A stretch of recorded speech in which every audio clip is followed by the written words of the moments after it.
He got 19 points in the game. I thought he played a very good game.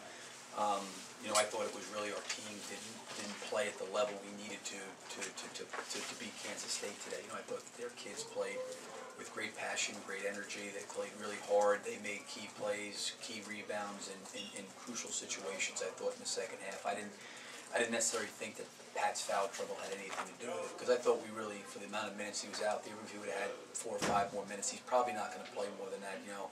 He's probably a guy that's going to play between 28 and 30 minutes is probably about all he's going to do just from fatigue standpoint. So I didn't think that played that much of a factor in the game. Well, I thought, in the game they were just a step ahead of us, a step quicker. We were late.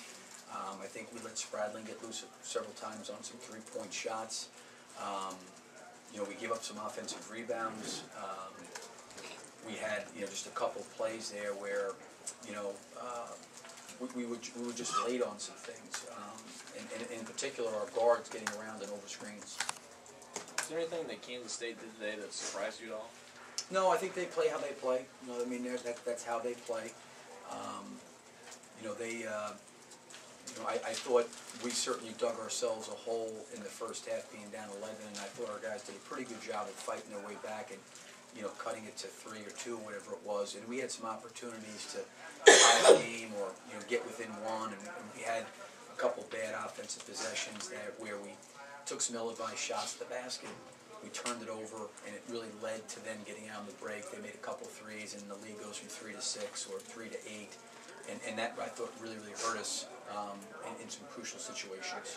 Was it our guards made some really poor choices driving down the lane and trying to take shots at Enriquez and shoot over Enriquez and the big guys when there's guys wide open on the perimeter. There's guys open in the post, and we're taking runners and floaters that were not there. And then I didn't think that we really, in our front court outside of Patrick Young, I didn't think we had anything at the basket or any kind of offensive rebounding or even defensive rebounding. I think Murphy and Yeget combined in the first half to have 1 rebound. Those were things that stood out to me much more for me than what Kansas State did. I thought Kansas State did what they did. They're a very good offensive rebounding team. When you go against a good offensive rebounding team, there's always going to be a situation where they're going to put your team in a position to foul, because you're getting second shots, and I think that happened quite a bit.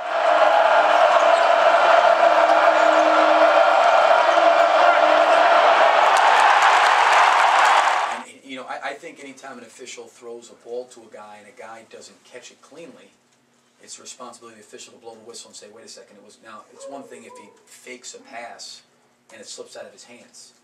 But when a referee throws the ball to a guy, it hits him in the hands and bounces off his hands back into play, like that's clearly, you blow the whistle and say, wait a second, now the guy, or walk up to him and hand him the ball. But he never had the ball in his hand.